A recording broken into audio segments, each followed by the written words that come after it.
command you, neither shall ye diminish aught from it, that ye may keep the commandments of the Lord your God, which I command you. So that's a direct precept to Revelation 22 and 19. Brother, you mind giving me, Shalakia. Give me 1 Maccabees chapter 10, verse 21.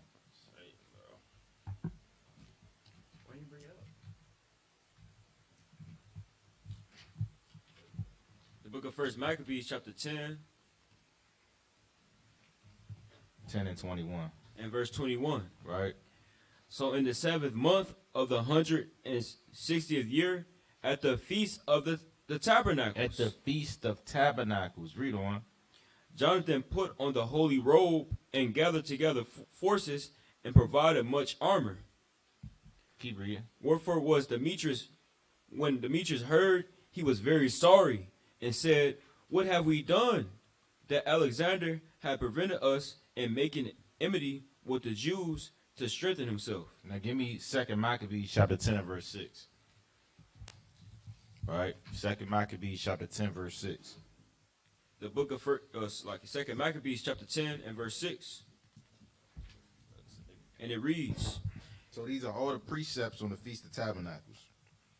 Bring it out, King. And they kept 8 days with gladness as the Feast of the Tabernacles. Right now, this is going into the Feast of Dedications, but you keep it as the Feast of Tabernacles. Read on.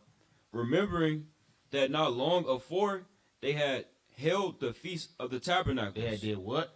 They have held the Feast of the Tabernacles. They had held the Feast of Tabernacles. Read on. When as they wandered in the mountains and danced like beasts. Check that out. All right. You got it. Got a little this information from the book. Rose book of, it's like a rose book of Bible. Rose book of Bible charts, maps, and timelines. All right, now brothers can get this on the Zon for like $20. That's Amazon.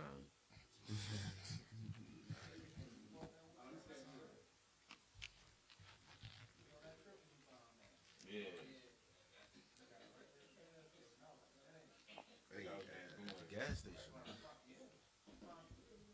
It was the last one. It says that this Esau pronunciation and whatnot. This is the Sukkah or booth. Feast of Tabernacle is a temporary structure built of wood or wood canvas. The roof is made of branches and leaves, and this is usually what some of our forefathers did, with enough open spaces to see the stars. So they decked it out. They kind of had the thing laid out, kind of just chilling. And it wasn't it wasn't like this. They had a big old tabernacle. All right. The roof is made of branches and leaves with enough open spaces to see the stars. It is decorated with fall flowers, leaves, fruits, and vegetables. That's Israel. That's mighty. You got a little fruit hanging on your tabernacle. You hungry middle of the night, just get some apple. And that's mighty, man. We got tents. We do what we got to do. We don't know how to build a booth. I mean, we can, but anyway, yeah. Many Israelites erected booths on their lawns or balconies, and eat at least one meal. This is where they kind of went off, and eat at least one meal a day. That's not in the scriptures. Where they eat just one meal a day. And don't say that. So Esau, they had to add in a little bit of confusion, but nonetheless. We know that that's mighty, man. Our forefathers actually built that thing. Had little fruits, flowers, decorated it. Dang. It's lucky. Go ahead. And you still kind of gotta build your tent. Like if you get like a newer one, so you put it together. Yeah. So it's in the spirit. That's true.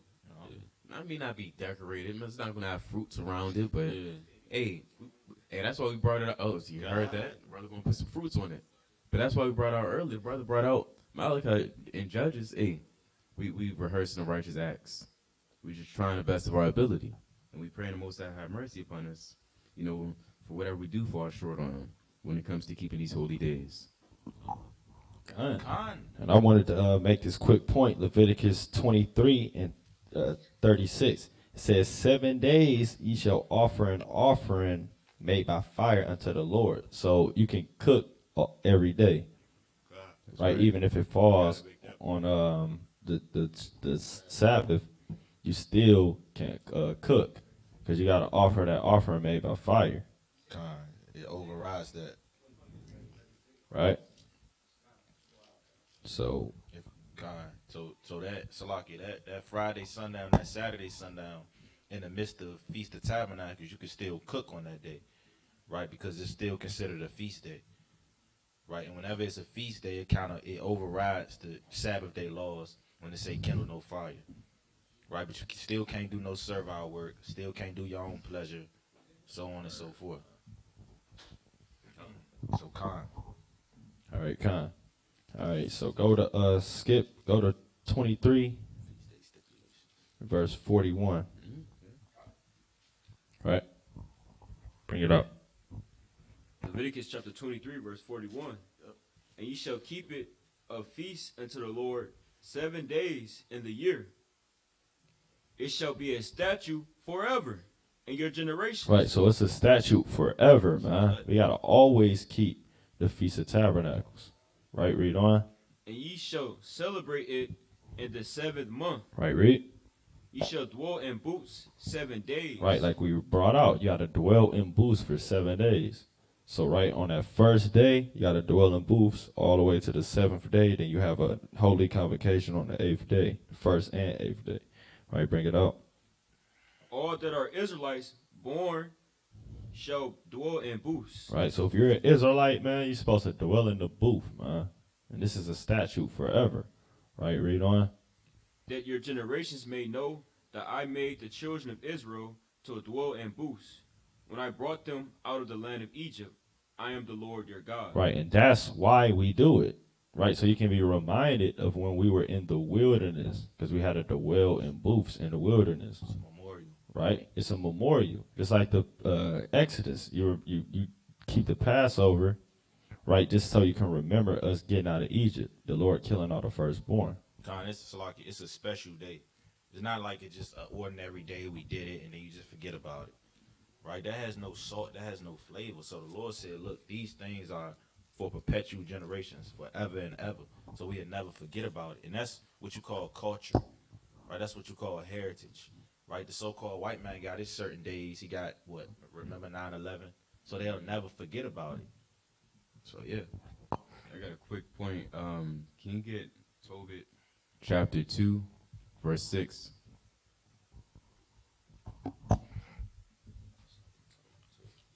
The book of Tobit, chapter 2 and verse 6. Remembering that prophecy of Amos, as he said, your feast shall be turned. Slakia, start at verse 1.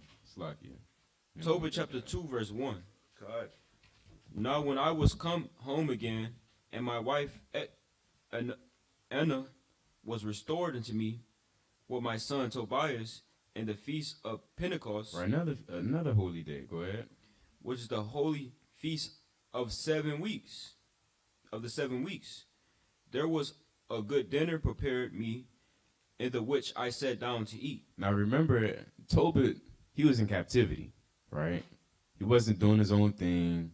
You know, he wasn't really amongst his people like that. He's in captivity. But what?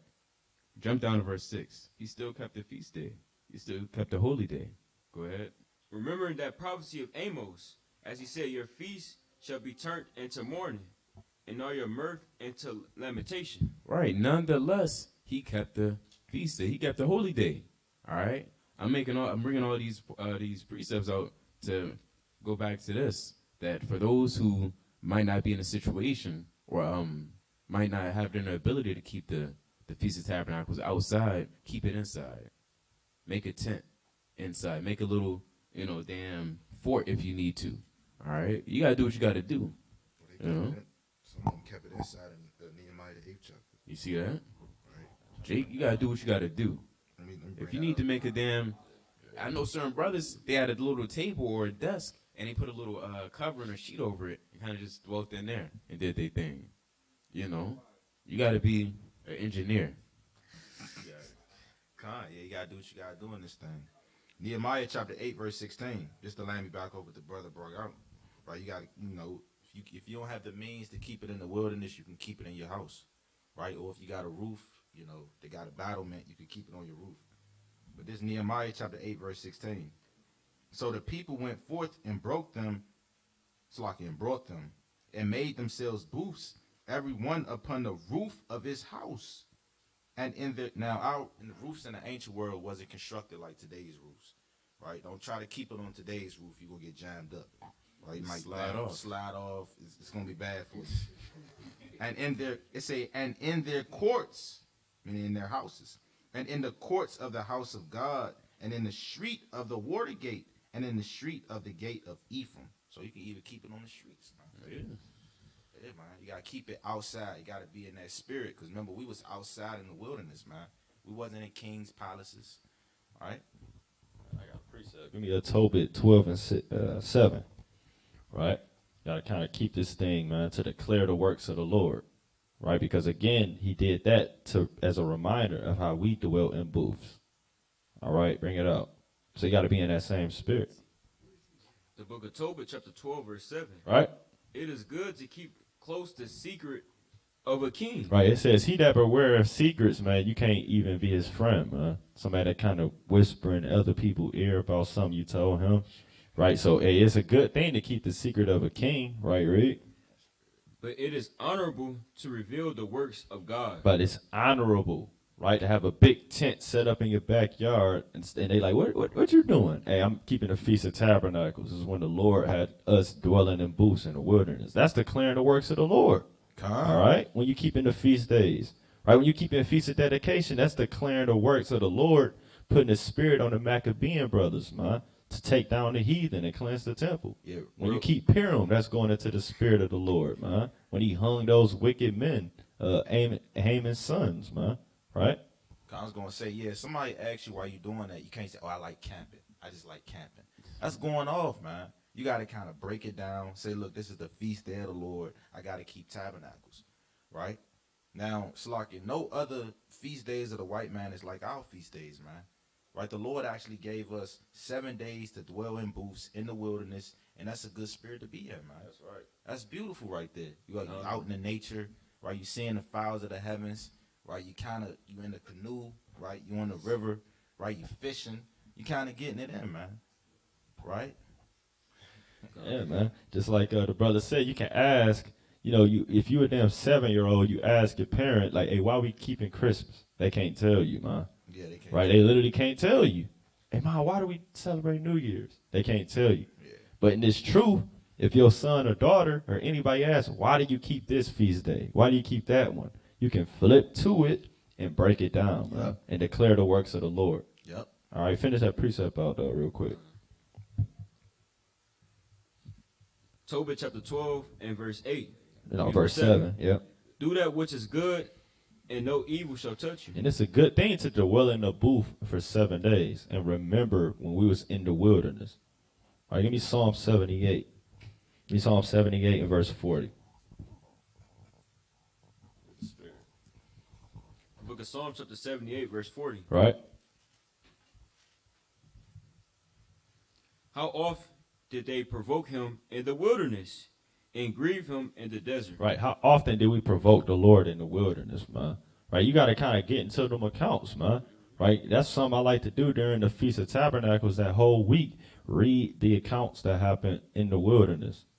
Right. Kind of dive into Exodus and Numbers, man. Kind of see what was going on in the wilderness, man. Right? So you can really be in the spirit, man, because that's why we're doing it. Yeah. Right? Read on. Verse 41. Yeah, they turned back and tempted God and limited the Holy One of Israel. You see that? So they was tempting the Most High back in the wilderness. So you can actually learn, like they say, a wise man learn from the mistakes of others, man.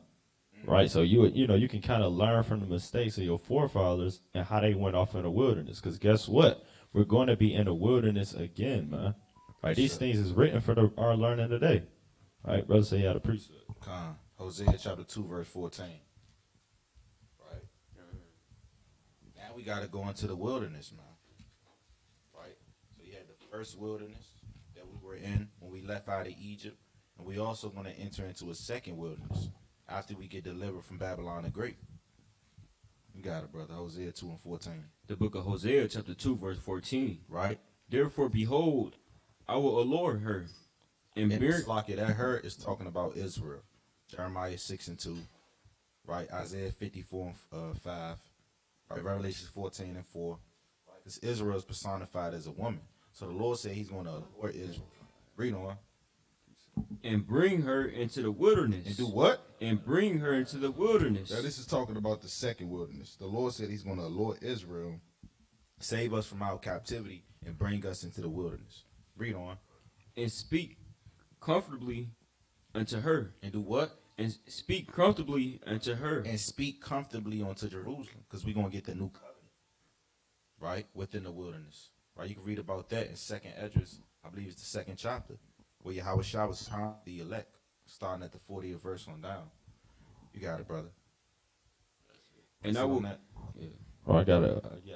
Right. Oh, I was going to get Numbers 11 and 1. Con. In the wilderness, in the next wilderness, Lord willing, Abaratazah, we get there. Jake, man, you're going to hear a whole lot of complaining. You're going to hear nonstop complaining. You know, Jake going to be like, well, I miss my hamburgers. I miss the hot dogs. You know, I remember having my off day, my vacation day, and I just binge watch TV. It's my bed. I miss my bed. I miss my cat. You're going to hear everything. I miss my Xbox. You know, my Nike Cortez. You got it. Numbers chapter 11, verse 1. And when the people complained, it displeased the Lord. It what? It displeased the Lord. It displeased the Lord. So when we keep in the Feast of Tabernacles, even in that, nobody should be complaining. Ah, it's too hot. Ah, mosquitoes. Jay gonna be losing their mind. If you losing your mind in the upcoming week when we keep it, you definitely gonna lose your mind in the wilderness. You got it. You got it. And the Lord heard it, and his anger was kindled. Yeah, that'd make anybody pissed. Oh, I just delivered y'all. You upset? Go ahead.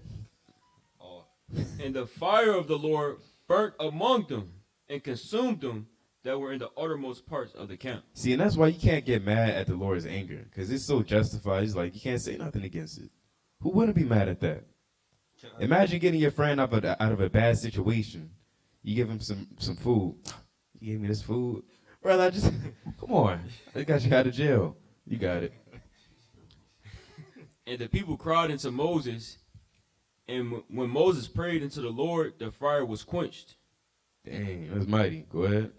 And he called the name of the place Taberah, Salakia, because the fire of the Lord burnt among them. That's right. You can jump. You can keep reading. And the mixed multitude that were among them. Right, you had heathen amongst us. Go ahead. That's not to say the Lord delivered them to. It was just, they came as servants. Some judges cleaved on. All right, go ahead. And the mixed multitude that was among them fell a lusting. Right. And the children of Israel also wept again and said, who shall give us flesh to eat? See that? And that's what happens when you're amongst the heathen. When you're amongst the heathen, all hell break loose. You best believe they were saying some stuff and it got into Israel's ears. Go ahead. We remember the fish which we did eat in Egypt freely. The cucumbers and the melons and the leeks and the onions and the garlic. But now our soul is dried up. There is none at all beside this manna before our eyes. Basically, beside this before my eyes. That's all I got now. That's wicked. With them onions, man, we used to heat it up and we had the cucumbers. It was pretty fresh. Put it on the skillet. Yeah, put it on the That's with skillet. Jake, man. They gonna be like, we ain't got, man, we used to eat hamburgers and steak, and I got this Leviathan. Yeah. They be like, where's that Tajin sauce? Right. Where's Sweet Baby Ray's barbecue? I can't eat my Leviathan without my Sweet Baby Ray's. Jay going to turn into a damn madman. With a hot sauce. Where the hot sauce at? Moses passed the hot sauce. Moses said, no, I don't have it. You start complaining. Jay going to spit out the Leviathan. They're going to bury it. You know how Jake... That ain't my thing. That ain't my thing. I don't really like fish. Jake never I like fish appreciate that day. To each his own. It's going to be like that cookout. You know, you got your plate, and they put some over it, and they kind of just throw it away. But it's gonna be Leviathan on that plate because they don't want it. They fold it in half. Yeah. I'm full. And Leviathan is clean, man. Leviathan has fins and scales. That's right. Get Numbers 14. Get Numbers 14 and 1. Right? Another account. This is why I'm saying you got to kind of dive into the accounts of the wilderness. Because we going to be in the second wilderness and history repeats itself. So this going to all happen again, man. Jacob be murmuring again. All right, bring it up. Numbers chapter 14, verse 1. All And right. all the congregation lifted up their voice and cried, and the people wept that night. Right, they was crying at night, read. And all the children of Israel murmured against Moses and against Aaron and against the whole congregation, said unto them, would God that we had died in the land of Egypt, Right? or would God we have died in this wilderness? Right, he's like, well, God, I mean, we should have just died in Egypt. That's what they saying, right, read. And wherefore have the Lord brought us into this land to fall by the sword, that our wives and our children should be a prey? Read. Were it not better for us to return into Egypt? Wow, so they say, is it not better us to go back to slavery? We use a damn slave. Like, so this literally gonna be Jake in the wilderness, like, damn, man, we out here, I'm hungry, man, I ain't ate in 2-3 days, man, I thought we was getting the kingdom. Where my spiritual body at? Oh, I might as well go back to America, man. I was better off there. That's exactly what Jake gonna say. Read on. God. Slucking. And they said one to another, let us make a captain, and let us return into Egypt. Right, so he said, let us make a captain, overthrow Moses and Aaron, and go back to Egypt. Because, look, I'm tired of this wilderness. Because, hey, man, you're not just going to get beamed up, go to the wilderness, and then after a week, you in the kingdom, man. Hey, the Lord going to try. You might be out there 10 years, 20 years. Hey, they was out there 40 years, man. You might be out there for a minute. Yeah, it could put you out there for 80 years, and the Lord can have you stay alive that whole time, just to test you. The whole time you're thinking, dang, when I'm going to get my spirit, and you just start murmuring, man. Right? And then now you get destroyed. Right? Bring it up. 1 Corinthians 10 and 12, real quick. Right? Because what? The Israelites, they murmured in the wilderness. We going into it. So you don't want to be that brother that murmur. Right? And murmur means to complain. You always got to always complain. Right? You know, always pointing out things that ain't right. You know, and nobody wants to be around a brother like that. Bring this out. Let alone a whole group of people. You got a whole group of people just murmuring, complaining. Bring it out, King. 1 Corinthians chapter 10 and verse 12. Wherefore let him that thinketh, Matter of fact, verse 11, King. verse 11. Nah, verse 10. 1 Corinthians chapter 10 verse 10. Right? Neither murmur ye. Neither do what? Neither murmur ye. Neither murmur ye. Read on. As some of them also murmured, and were destroyed of the destroyer. They was taken out of the way in the wilderness. They was put to death. The Lord purged out the rebels. That's right. Read on. Now all these things happen unto them for examples. For examples. So all these things happen to our forefathers in the wilderness for our example today. To show how we're not supposed to conduct ourselves in the second wilderness. Right? Read on. And they are written for our admonishing. They are written for our admonishing. Admonition. Yes, like admonition, which means warning. These things are written for. These things are a warning, man. If you murmur in the wilderness, if you scoff, if you say I want to go back to Babylon, the Lord going to take you out of the way, man. And you're not going to see the kingdom of heaven. That's right. Bring it out. Upon whom That'd be a damn shame. You in the wilderness, you almost at the kingdom, you almost about to get there, and you murmur and the Lord take you out. You was that close, man. Bring it out. He ain't even got to work no more. Right. He ain't working for Esau. Yeah. Upon whom the ends of the world are come. Wherefore let him that thinketh he standeth take heed lest he fall. Right, let him that think if he standeth take heed lest he fall. Man, you got to examine yourself even in his truth, man. Right? Examine your actions. Examine your spirit. Right? I got a precept just to prove that, you know, it's going to be rebels in the wilderness. Because we ain't just making this up, man. It literally tells you this, that you're going to be in the second wilderness and men are going to be rebels. Right, give me that in Ezekiel 20 and start at 34. Right, Ezekiel 20 and 34. Right, so we going into this next wilderness, man. right? How it relates to the prior wilderness, because that's what the Feast of Tabernacles is about. It's about a reminder for when we were in the wilderness, right? And again, these things are written for our learning today, man. So you kind of get used to dwelling in booths for 7 days in the wilderness. The wilderness won't be so tough. This is why you fast, right? Because it's going to be famines and stuff, right? It's preparing you, man. Everything the Lord teach you is for your good, man. Right, bring it up. The book of Ezekiel, chapter 20 and verse 34. Yeah. And I will bring you out of the people from Slakia. And I will bring you out of the people, and will gather you out of the countries, wherein you are scattered, with a mighty hand. Right, it's going into the last days. The Lord is going to gather us from all nations. Read on. And with a stretched out arm, and with fury poured out. Read on. And I will bring you into the wilderness of the people. He said, I'm going to bring you into the wilderness of the people, right, which is in northern Israel. Read on. And there will I plead with you face to face, like as I pleaded with your fathers in the wilderness of the land of Egypt. Right, he said, like as, man. So this is talking about the future wilderness. Read on. So will I plead with you, said the Lord God. Read on. And I will cause you to pass under the rod, and I will bring you into the bond of the covenant. Right, that's when we go get the new covenant, after you pass through the rod. Because what does a rod do? It's a correction that shepherds use for a sheep, man. Right, and we're the sheep of the Lord. Right, you kind of, hit the damn sheep with the damn rod, huh? So, hey, the Lord got to kind of, keep us in order in the wilderness. And then he going to bring us into the bond of the new covenant. You got a point. God, real quick, I got a precept, but it links directly up with that. Right? Because the Most High pretty much brought us through the wilderness to prove our soul, to chastise us, to see whether we would keep the commandments or not. Deuteronomy 8:1. All the commandments which I command you this day shall ye observe to do, that ye may live and multiply and go in and possess the land which the Lord swore unto your fathers. And thou shalt remember all the way which the Lord thy God led thee these 40 years in the wilderness, to humble thee and to prove thee, to know what was in thine heart, whether thou wouldest keep his commandments or no. Right? So that's that rod, man. The Lord is correcting you to see whether you're going to keep the commandments or not. Verse 3, and he humbled thee and suffered thee to hunger and fed thee with manna, which thou knewest not, neither did thy fathers know, that he might know that he might make thee know that man doth not live by bread only, but by every word that proceedeth out of the mouth of the Lord doth man live. Thy raiment wax not old upon thee, neither did thy foot swell